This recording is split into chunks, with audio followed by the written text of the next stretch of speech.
అది కండిషన్లు కాదు మాకిచ్చిన ఇంకా పాయింట్లు ఉన్నాయంట. ఇప్పుడు ఏమైందంటే ఫర్సీ నుంచి ట్రాన్స్లేషన్లో ఏదో తప్పు జరిగిందని ఇప్పుడు యుఎస్ కానీ ఇరాన్ వీళ్ళు కూడా అంగీకరిస్తున్నారు. ఎక్కడో ప్రాబ్లం అయింది ఇక్కడ. This is not the original document. Pakistan ఎక్కడో నడిమిట్లో దీన్ని మ్యానిపులేట్ చేశారు, ఆర్ ప్రెసిడెంట్ ట్రంప్ ఆఫీస్లో ఉన్న ఎవరో దీన్ని మ్యానిపులేట్ చేశారు. మీకు గుర్తుంటుంది, ఒక స్క్రీన్ షాట్ చాలా 2 రోజుల నుంచి తిరుగుతుంది. దాంట్లో ఫ్రమ్ ద ఆఫీస్ ఆఫ్ అది వాషింగ్టన్ నుంచి వైట్ హౌస్ నుంచి డ్రాఫ్ట్ చేసి ఇచ్చారు షబాజ్ షరీఫ్కి, మీరు ఇది పోస్ట్ చేయండి అని చెప్పేసి. షబాజ్ షరీఫ్ ఆ సబ్జెక్ట్ లైన్ తీయడం మర్చిపోయారు. అది అట్లనే పబ్లిష్ చేశారు. అఫ్కోర్స్ ఆయన కాదు, ఆయన ఆఫీస్ ఉండొచ్చు. అది బికెమ్ ఎ బిగ్ ఎంబరాస్మెంట్. తర్వాత దాన్ని ఎడిట్ చేసి సబ్జెక్ట్ లైన్ తీసేశారు. దాని తర్వాత అవి పోస్ట్నే డిలీట్ చేసి పడేశారు. సో జరిగింది ఏంటంటే, పాకిస్తాన్ వాళ్ళ ఈగర్నెస్లో మేము ఒక పెద్ద ప్లేయర్ అవ్వబోతున్నాం ఇంటర్నేషనల్ లెవెల్లో, రేపు బహుశా మాకు కూడా ఒక నోబెల్ ప్రైజ్ రావచ్చు అని చెప్పి దే బికెమ్ వెరీ ఎంతూజియాస్టిక్. మీరు ఎప్పుడైనా ఒక సీజ్ ఫైర్ జరిగేటప్పుడు సీజ్ ఫైర్లో ఉన్న పాయింట్స్ చాలా కేర్ఫుల్గా డ్రాఫ్ట్ చేయాల్సి వస్తుంది. అది మీరు ఎప్పుడైనా చూడండి, ఈవెన్ కొరియన్ సీజ్ ఫైర్ కానివ్వండి, ఆఫ్ఘనిస్తాన్లో జరిగిన ఘర్షణ తర్వాత, ఈవెన్ ఇరాక్ వార్లో జరిగిన ఘర్షణలో చాలా మటుకు words that be drafted by professionals కూర్చొని డ్రాఫ్ట్ చేయాలి. In this case Asim Munir and Shahbaz Sharif draft చేశారు. వాళ్ళకి బహుశా ఇంగ్లీష్ లాంగ్వేజ్ మీద అంత పట్టు లేదు. పాకిస్తానీ ఫారిన్ ఆఫీస్ హెల్ప్ చేసి ఉంటారు. కానీ ఆలోచించండి, ఒక మెయిన్ పాయింట్ దీని నుంచి మిస్సింగ్ ఉంది. మీరు అమెరికా దగ్గర ఉన్న డ్రాఫ్ట్ కానీ ఇరాన్ దగ్గర ఉన్న డ్రాఫ్ట్ కంపేర్ చేస్తే యురేనియం గురించి ఒక పాయింట్ ఉంది ఇరాన్ డాక్యుమెంట్లో, that we will be allowed to enrich uranium. America తీసిన 10 పాయింట్స్లో అది లేవు. అనదర్ వెరీ ఇంట్రీగింగ్ థింగ్ ఏంటంటే, నిన్న క్యారోలిన్ లెవిట్ వాళ్ళ white house press secretary, who is literally the president Trump వాళ్ళ ఏం చెప్తారు మీడియా ఫ్రంట్ అని చెప్పొచ్చు. ఆమె ఏం చెప్పిందంటే, 10 పాయింట్సా మేమేం తీసుకోలేదు, మేము దాన్ని డస్ట్బిన్లో పడేసాం. ప్రెసిడెంట్ ట్రంప్ ఏమంటున్నారు, the workable solution is around the 10 points. అంటే మేము మాట్లాడబోయేది ఫ్రైడేనో సాటర్డేనో ఎప్పుడైనా మీటింగ్ జరిగితే దాని మీద ఈ 10 పాయింట్ల మీద మొదలు పెడతాం డిస్కషన్ మేమని. ఒక ప్రొఫెషనల్ నెగోషియేటింగ్ టీమ్ ఎప్పుడు there is a concept called 11:59 concept. Okay, 12 గంటలు డెడ్ లైన్ ఉంటే 11:59 దాకా నెగోషియేట్ చేయాలి మీరు. ఇది దీనికన్నా ముందు బహుశా మీకు చెప్పుంటాను ఒకసారి. నేను ఒకసారి ఒక జాపనీస్ డెలిగేషన్ మీట్ అయ్యాను హైదరాబాద్లో, చాలా రోజులు 15 సంవత్సరాల ముందు ఉండొచ్చు. I was asking them how do Japanese negotiate. వాళ్ళు they are very good negotiators. So వాళ్ళు అన్నారు, మేమేం చేస్తామంటే, మీ ఇండియన్ డెలిగేషన్ టోక్యోకి వచ్చింది అనుకోండి, 5 స్టార్ హోటల్లో ఉంటారు, అన్నీ ఉంటుంది, we're negotiating day 1, day 2, day 3.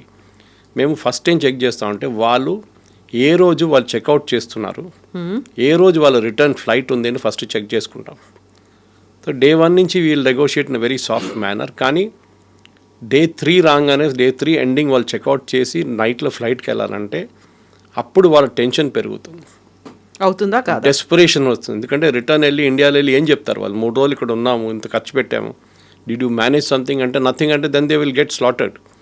So దానికోసం వాళ్ళు ఏం చేస్తారంటే డెస్పరేట్గా ఏదో ఒక ఒప్పందంకి వచ్చి సైన్ చేసి వెళ్ళిపోతారు. Okay, maybe it's not a definitive agreement. దీంట్లో అగ్రిమెంట్స్ చాలా ఉంటాయి. డెఫినెటివ్ అంటే యూ ఫైనలైజ్డ్ ఇట్. ఇది డెఫినెట్గా అది డ్రాఫ్ట్ అగ్రిమెంట్. ఇప్పుడు జరిగింది ఏంటంటే, షబాజ్ షరీఫ్ ఆయన ఎంతూజియాజంలో ఈ ఎక్స్చేంజ్ ఆఫ్ డాక్యుమెంట్స్లో 2-3 పాయింట్స్ మిస్ అయిపోయారు. ప్రెసిడెంట్ ట్రంప్ అంటున్నారు దీంట్లో లెబనన్ లేదు, దేర్ ఇస్ నో లెబనన్. కానీ ఇరాన్ ఏమంటున్నారంటే, and I will use the exact words, Iran will resume attacks on US assets in the region. అంటే Kuwait, Bahrain, Qatar, Saudi Arabia, వీళ్ళందరి మీద మేము దాడి చేస్తాం. UAE if aggression against resistant groups continues. Iran డెఫినేషన్లో resistance groups అంటే హూతీల్, Hamas, Hezbollah. మీరు వాళ్ళ వ్యతిరేకంగా మీరు స్ట్రైక్స్ చేస్తే మేము ఇక్కడ వీళ్ళ వ్యతిరేకంగా కొడతాం. నిన్న పొద్దున ఇజ్రాయెల్ ఈ సీజ్ ఫైర్ అనౌన్స్మెంట్ రాగానే with in 4 hours one of the biggest attacks జరిగింది బేరూట్ మీద. బహుశా ఈ లాస్ట్ 10 సంవత్సరాల్లో ఇంత పెద్ద 500 మిస్సైల్స్ బాంబ్స్ యూజ్ చేశారు 10 నిమిషాల్లో. 200 ఎయిర్క్రాఫ్ట్ యూజ్ చేశారు ఇజ్రాయెల్. అంత భారీ బొంబార్డ్మెంట్ ఇవాళ దాకా జరగలేదన్నారు. ఇజ్రాయెల్ ఏమంటున్నారు that we have hit the command and control. పెద్ద లిస్ట్ ఇచ్చారు, ఇంటెలిజెన్స్ సెంటర్స్ కానీ వాళ్ళ గ్రౌండ్ లాంచ్ సెంటర్స్ కానీ వాళ్ళు ప్లాన్ చేస్తున్న ఇంటెలిజెన్స్ బాంబింగ్ సెషన్స్ కానీ ఇదంతా కొట్టాం మేమని చెప్తారు. ఇక్కడేం చేశారంటే ఇరాన్ ఇమ్మీడియట్గా వాళ్ళు ఫుజిరా మీద అటాక్ చేశారు, which is the oil depot of UAE. యూఏఈకి ఎమిరేట్స్ ఉన్నాయి కదా, చాలా ఎమిరేట్స్ ఉన్నాయి. ఎమిరేట్స్లో దుబాయ్కి ఆయిల్ లేదు, అబుదాబీ దగ్గర ఆయిల్ ఉంది. బట్ వాళ్ళు Abu Dhabi is landlocked, so they have to literally take it across to Fujairah. Fujairah నుంచి పంపించాల్సి వస్తుంది, అక్కడ పెద్ద షిప్స్ రాలేరు అబుదాబీ. సో ఫుజిరాకి తీసుకెళ్ళి అక్కడి నుంచి through that same straight of Hormuz నుంచి బయటకు వెళ్ళి నిన్న దాని మీద దాడి చేశారు. It is like కార్గ్ island of Iran, okay, equivalent చెప్పాలంటే. చాలా డ్యామేజ్ జరిగింది నేను అక్కడ. సో ఈ యుద్ధం అనేది చాలామంది ఎంతూజియాస్టిక్గా హ్యాపీగా అంతా అయిపోయిందిలే, సీజ్ ఫైర్ అయిపోయింది అనుకోండి. Cease fire is still not there. Cease fire ఇప్పుడు దాకా అసలు అమల్లో రాలేదు. మాట్లాడదామని చెప్తున్నారు కానీ ఈ మాట్లాడడం కూడా ఏం జరగదు. ఎందుకంటే JD Vance was going to lead the US delegation. ఆయన కూడా చాలా క్లియర్గా చెప్పారు, certain things are off the table. అంటే ఈ పాయింట్స్ డిస్కషన్కే రాదు. దాంట్లో ఆయన first point was about uranium, that ఇరాన్కి యురేనియం మేము ఇవ్వము. అండ్ నిన్నటి నుంచి అమెరికాలో కూడా ప్రెసిడెంట్ ట్రంప్ వ్యతిరేకంగా చాలా మటుకు ప్రెషర్ రావడం మొదలుపెట్టింది, that he has conceded to the Iranians అని చెప్పి ఆయన ఎంతూజియాజంలో. అదే టైంలో నేను చెప్పాను చూడండి, ఇజ్రాయెల్లో వాళ్ళ ఆపోజిషన్, యూజువలీ ఇజ్రాయెల్లో ఒక యుద్ధం జరుగుతున్నప్పుడు ఆపోజిషన్ పార్టీస్ ఎప్పుడు అపోజ్ చేయరు, వాళ్ళు గవర్నమెంట్తోనే ఉంటారు వాళ్ళు. కానీ నిన్న ఫస్ట్ టైం వాళ్ళ ఆపోజిషన్ పార్టీ కూడా లీడర్ కూడా బెంజమిన్ నెటన్యాహుని అటాక్ చేశారు. అక్టోబర్లో వాళ్ళ నెక్స్ట్ ఎలక్షన్ ఉంది. సో బెంజమిన్ నెటన్యాహుని ప్రెషర్ మీద తీసుకురావడానికి మీరు ఎట్లా నెగోషియేట్ చేశారు సీజ్ ఫైర్, మీకు ఎవరు ఆథరైజేషన్ ఇచ్చారు సీజ్ ఫైర్ కోసం, మా దగ్గర కన్సల్ట్ చేయలేదే అంటే బెంజమిన్ నెటన్యాహు అన్నారంట, నాకు తెలియదు, I'm not privy to this. Then how did president Trump make a concession? So president Trump కూడా నిన్న బ్యాక్అవుట్ అయ్యారు. He said nothing, strait of Hormuz close చేసేసారు ఇరాన్ నిన్న నుంచి ఈ అటాక్ జరిగిన తర్వాత బెయిరూట్లో. సో స్టేటస్ కో ఎట్లా ఉంది, యథాతథి అట్లా ఉంది. And we're ready to attack Iran again, మా అసెట్స్ అంతా రెడీ ఉన్నారు. అండ్ ఇన్ఫ్యాక్ట్ జేడీ వ్యాన్స్ గారు ఒక వర్డ్ కూడా యూజ్ చేస్తారు, we got a finger on the trigger, ready fire చేయడానికి. సో సిట్యువేషన్ 3 రోజుల ముందు ఎట్లా ఉండే అదే స్టేటస్కి వచ్చేసాయి. అప్పుడు నాకు డౌట్ ఇప్పుడు ఏమొస్తుందంటే ఈ టాక్స్ జరుగుతుందా లేదా అనేది. ఎగ్జాక్ట్లీ కొన్ని గంటల్లో ఇస్లామాబాద్లో జరుగుతాయి అనేటువంటి మాట చెప్తుంది పాకిస్తాన్. కానీ దీంట్లో ఇంకొక చాలా క్రూషియల్ ఫ్యాక్టర్ ఇవాళ ఐ థింక్ టైమ్స్ ఆఫ్ ఇండియాలో వచ్చింది అనుకుంటాను, టైమ్స్ ఆఫ్ ఇండియాలో, దట్ ఇరాన్ అండ్ పాకిస్తాన్ ఇంత క్లోజ్ ఎందుకున్నారు, పాకిస్తాన్తో ఈ పని ఎందుకు చేపిస్తున్నారు ఇరాన్ అని చెప్పి ఒక మీడియాలో క్వశ్చన్ వచ్చింది. దానికి కారణం ఏంటంటే Iranian revolutionary guards and Pakistan ఆర్మీకి ఒక కనెక్షన్ ఉంది. ఓకే, వీళ్ళ నడుమిట్ల చాలా డీల్స్ ఉన్నాయి, ఎస్పెషలీ డ్రగ్ డీల్స్ నడుస్తాయి చాలా మటుకు. అది కాకుండా ఆయుధాల డీల్స్ నడుస్తుంది. Even AQ Khan who was the father of the nuclear establishment in Pakistan, ఆనే పాకిస్తాన్ ఒక న్యూక్లియర్ స్టేట్గా తయారు చేశారు. ఇరాన్ దగ్గర ఇప్పుడున్న న్యూక్లియర్ టెక్నాలజీ ఆ రోజు 80s 90sలో అమ్మింది ఏక్యూ ఖాన్. సో దానికోసం Iran Revolutionary Guards Pakistan prefer చేస్తారు, not Oman or Turkey or Egypt, ఎందుకంటే వీళ్ళు మా మాట వింటారని చెప్పేసి. కానీ ఇప్పుడు ఏమైందంటే ఈ ఒప్పందం చేశారు, టాక్స్ అంటున్నారు, కానీ ఏం జరగదు. We will go back to square one. మీరు నెక్స్ట్ వీక్ కావాలంటే ఇంకో షో చేద్దాం మనం, it will be just at America will start bombing, ఇంకోసారి బాంబింగ్ మొదలు పెడతారు వాళ్ళు. అది ఇవ్వాలో రేపు ఇజ్రాయెల్ కూడా కొట్టొచ్చు ఇరాన్ని, అది కూడా జరగవచ్చు కావాలంటే. Because Netanyahu is under tremendous pressure. వాళ్ళ ఆపోజిషన్ లీడర్ ఏమంటున్నారంటే you have left a job unfinished, మధ్యలోనే వదిలేసి ఇరాన్ని మొత్తం ధ్వంసం చేయాలండే, but you are left it unfinished. ఏం చేస్తున్నారు మీరని వాళ్ళ ఆపోజిషన్ లీడర్ అడుగుతున్నారు. సో నెటన్యాహు మీద చాలా పెద్ద ప్రెషర్ ఉంది ఇప్పుడు. And I have a doubt, నిన్న రాత్రి నుంచి హమాస్ కూడా మొదలుపెట్టారు. ఇన్ని రోజులు Hamas was keeping quiet. Hamas కూడా చిన్న చిన్న అటాక్లు మొదలుపెట్టారు. సో పాసిబ్లీ ఇంకొక ఫ్రంట్ ఓపెన్ అప్ అయిపోతుంది. హూతీలు కూడా స్టార్ట్ చేస్తారేమో. అండ్ ఈ అటాక్ జరిగి so called cease fire announce చేసిన తర్వాత వితిన్ 4 hours ఇజ్రాయెల్ మీద దాడులు జరిగినాయి, మిసైల్ దాడులు. ఇదంతా మీడియాలో ఎక్కువ హైలైట్ రావట్లేదు. కొన్ని ఛానల్స్లో, అమెరికన్ ఛానల్స్లో ఇది కనిపిస్తుంది. You can see it on CNN, you can see it on ABC, MS news, దీంట్లో కనిపిస్తుంది. కానీ మన దేశంలో ఉన్న ఇంగ్లీష్ ఛానల్స్లో కానీ ఈవెన్ వెర్నాక్యులర్ ఛానల్స్లో కూడా దీని గురించి ఎక్కువ మాట్లాడలేదు. మనందరూ సీజ్ ఫైర్ గురించి మాట్లాడుతున్నాం. Versus there is no ceasefire right now. So ceasefire అనేది అసలు ఎక్కడా జరగట్లేదు. కాకపోతే 3 కంట్రీస్ మాత్రం ఒక లాగర్ హెడ్స్ అంటారు కదా, మాదే నెగ్గాలి అనే పంతంతో ఉన్నప్పుడు మైండ్ గేమ్ ఎవరు ఆడుతున్నారు, ఎవరి స్ట్రాటజీ ఎలా ఉంటుంది అనే దాంతోపాటుగా ప్రపంచ దేశాల మీద విపరీతమైనటువంటి ఇంపాక్ట్ ఉండబోతోంది కదా. ఎవరు మధ్యవర్తిత్వం వహించాలి, ఎవరు ముందడుగు వేయాలంటారు? సో దీంట్లో ఏమైపోతుందంటే, మనం అందరు క్రూడ్ ఆయిల్ గురించి మాట్లాడుతున్నాం. ఇవాళ పొద్దున కూడా I was listening to a story by manufacturing company. వాళ్ళు హీలియం గురించే మాట్లాడుతున్నారు. మాకు పెద్ద హీలియం షార్టేజ్ ఉంది. And this a US company.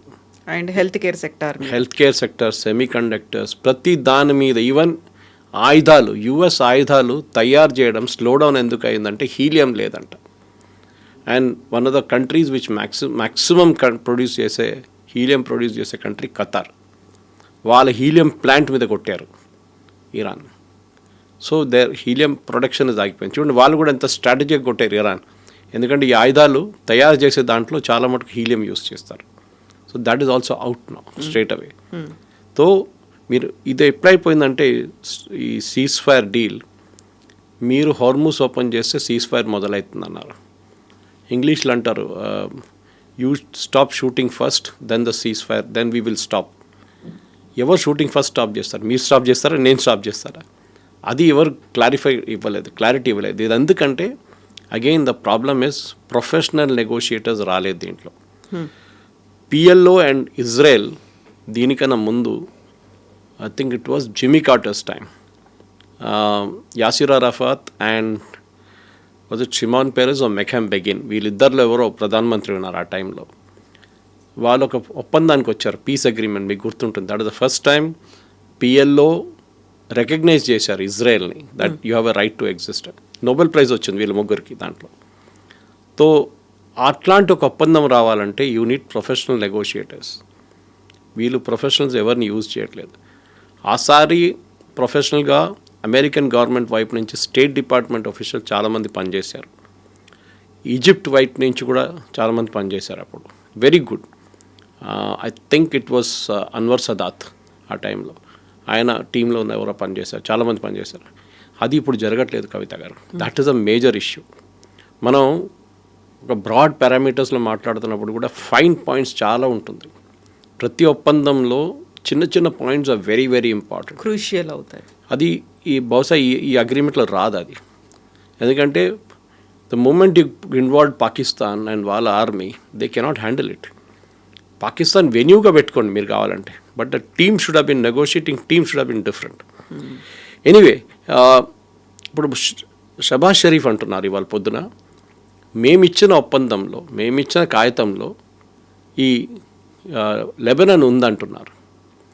కానీ ట్రంప్, నేను చెప్పాను చూడండి దీనికన్నా ముందు, he says the piece of paper which I got doesn't have Lebanon in it. So ఎవరు అబద్ధం చెప్తున్నారు, ఎవరు నిజం చెప్తున్నారు? ఇంకొక మాట వెరీ అందరు చాలా సర్కాస్టిక్గా మాట్లాడిన టోల్ కలెక్షన్ గురించి మీరు కూడా వినుంటారు. బ్యారెల్కి $1 $1. అది కూడా క్రిప్టో కరెన్సీలో కావాలి. ఎవరు కలెక్ట్ చేస్తారంటే, ముందు ఎవరు దీని వ్యతిరేకంగా ఎవరు మాట్లాడారు? US, saying that Iran has no right to collect any such toll, it is a free waterway. ఇప్పుడు ప్రెసిడెంట్ ట్రంప్ ఏమంటున్నారు, ఇట్స్ అ వండర్ఫుల్ ఐడియా, నేను కూడా కూర్చుంటాను అక్కడ వెళ్ళి, మేమిద్దరు కలిసి కూర్చొని జాయింట్ వెంచర్ పెట్టుకుందాం, దాంట్లో చాలా డబ్బులు వస్తాయి అంటున్నారు. ఆమె ఒక అమెరికన్ ప్రెసిడెంట్, నిన్న దాకా మీరు బాంబ్ చేసి I will finish off the civilization అని చెప్పే వాళ్ళకి ఇప్పుడు మీరు ఇదే ఇరానియన్ రెవల్యూషనరీ గార్డ్స్ 45,000 మందిని చంపారని చెప్పిన వాళ్ళతోని లిటరలీ ఇంగ్లీష్లో అంటారు you are actually sleeping with the devil. అది జరుగుతుంది ఇప్పుడు. ఈ పరిస్థితుల్లో స్ట్రైట్ ఆఫ్ హార్మోస్లో ఇవాళ నుంచి షిప్స్ అయితే మూవ్ కావట్లేదు. It's back to square one. కానీ ఈ toll tax collections Saudi Arabia వ్యతిరేకిస్తున్నారు, యుఏఈ వ్యతిరేకిస్తున్నారు, even Bahrain and Qatar. They will never agree to it, not because of anything. ఎందుకంటే మీరు ఒక షిప్లో వెళ్ళే వాళ్ళ లాజిక్ ఏంటంటే $1 million for the $1 per barrel. మీరు ఇన్సూరెన్స్ తీసుకుంటే మీకు $20 కట్టాల్సి వస్తుంది, $15 నుంచి $20 for the entire container, cargo plus the ship. ఈ $1 ఇస్ చీపర్ యాక్చువల్లీ, చాలా చీప్. కానీ ఎందుకు కట్టాలి? It's a free waterway. ఇప్పుడు రేపు హైపోథెటికలీ ఇరాన్ కలెక్ట్ చేయడం మొదలు పెట్టారనుకోండి, అటువైపు ఒమాన్ ఉన్నారు, వాళ్ళు ఇడుస్తారా? ఈ షిప్ ఇరాన్ వైపు నుంచి వెళ్ళి ఒమాన్ దీప్కి వెళ్తుంది. That is strait of Hormuz. The waterway is 50-50. Oman అంటారు రేపు మేము కూడా కలెక్ట్ చేస్తూ ఉంటాం. Where will it stop? It will not be allowed. ఈ Saudi Arabia specially is dead against it. వాళ్ళు అలౌ చేయరు. ఇంకోటి ఏంటంటే ఈ ఇరాన్ చెప్తున్నారు ఏంటంటే ఈ ఫుజిరా మీద జరిగిన నిన్న అటాక్ లాగానే మిగతా ఆయిల్ అసెట్స్ మీద కూడా మేము కొడతా ఉంటున్నారు. బహుశా ఇవాళ రేపు మిగతా సౌదీ అరేబియన్ ఫీల్డ్స్ మీద కూడా నిన్న ఒక అటాక్ జరిగింది అరామ్కో వైపు. కానీ 10-point ప్లాన్ ఇంప్లిమెంట్ చేయడంలోనే చాలా మటుకు క్రూషియల్గా ఉంటుందని చెప్తున్నారు కవిత గారు. కానీ the end of the day ఈ ఇరాన్ ఇష్యూ సాల్వ్ కాదు, that is for sure. President Trump చెప్తుంది ఒక మాట నిజమే, అక్కడ రెజీమ్ చేంజ్ జరగాల్సింది. కానీ మీరేం చేశారు ఇప్పుడు అంటే ట్రంప్ ఏం చేశారు? మీరు ఒక మోడరేట్గా ఉన్న ఖమేనీ రెజీమ్ని తీసి వాళ్ళ కొడుకుని తీసుకొచ్చారు, who is more aggressive. And ముల్లాల్ని పక్కన పెట్టి IRGC has taken over now. అది ఇంకా డేంజరస్ అది అక్కడ. సో ఇరాన్లో ఉన్న సిట్యువేషన్ ఇప్పుడున్న దానికి I think it's mess, complete mess అయిపోయింది. ప్రెసిడెంట్ ట్రంప్ ఇనిషియల్లీ ఎందుకు వచ్చారో ఆయనకే తెలియదు. అందరికన్నా క్లారిటీ 100% ఎవరికైనా ఉందంటే దట్ ఈస్ ఇజ్రాయెల్. వాళ్ళు చాలా క్లియర్, వాళ్ళ లాంగ్ టర్మ్ ఆబ్జెక్టివ్ ఈ ఇరాన్ రెజీమ్ ఉండకూడదు, వాళ్ళ ప్రాక్సీస్ ఎవరెవరు ఉన్నారో వాళ్ళు కూడా ఉండకూడదు. దానికి 10 సంవత్సరాలు పెడితే కానీ 20 సంవత్సరాలు పెడితే కానీ పోరాడతారు ఇజ్రాయెల్. మీరు ఇప్పుడు ఒక మాట అన్నారు, ప్రొఫెషనల్ నెగోషియేటర్స్ అనేది వాళ్ళకు ఉండాల్సినటువంటి క్వాలిటీస్ ఏంటి, వాళ్ళు ఏ కంట్రీని రిప్రజెంట్ చేయాలి? ఇప్పటిదాకా మనం జేడీ వ్యాన్స్ గురించి మాట్లాడుకున్నాము. జేడీ వ్యాన్స్ ఏ రోలు లేదు అనుకుంటే ఆయనే ఇస్లామాబాద్ టాక్స్లో ఉంటారు అనుకున్నప్పుడు ఇప్పుడు ఆయన కూడా చాలా సీరియస్ వార్నింగ్ ఇస్తున్నారు ఇరాన్కి, మేము కూడా లేపేస్తాము, లేకుంటే దీన్ని సీజ్ ఫైర్ని ఫాలో అవ్వండి, ఈ కండిషన్స్కి మీరు ఒప్పుకోండి అనేది. ఎవరిని అందులో ఇన్వాల్వ్ చేస్తే బాగుంటుంది? And who has to bell the cat అంటారు? ఎవరు దీనికి ఇనిషియేషన్ తీసుకోవాలంటారు? కవిత గారు, ఇప్పుడు కాదు, చాలా సంవత్సరాల ముందు ఎయిర్క్రాఫ్ట్ హైజాకింగ్స్ జరుగుతుండే. ఎయిర్క్రాఫ్ట్ హైజాకింగ్ జరిగినప్పుడు ఒక ప్రొఫెషనల్ టీం ఉంటారు, ఏం చెప్తారు వాళ్ళు, నెగోషియేటర్స్ ఉంటారు.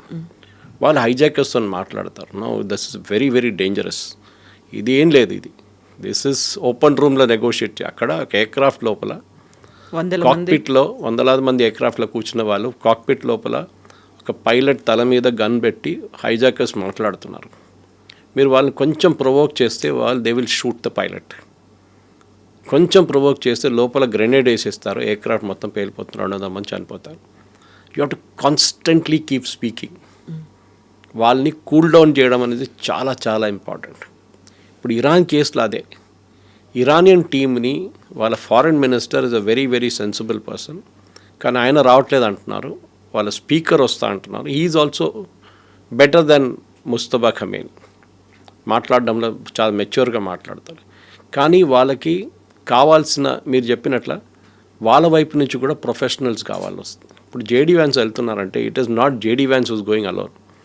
ఆయన ఒక పొలిటికల్ ఫ్రంట్ అక్కడ నిర్ణయం తీసుకోవడానికి. అంటే ఇరాన్ అంటారు ఓకే ఫైన్, మేము స్ట్రైట్ ఆఫ్ హార్మూజ్ ఓపెన్ పెడతాం,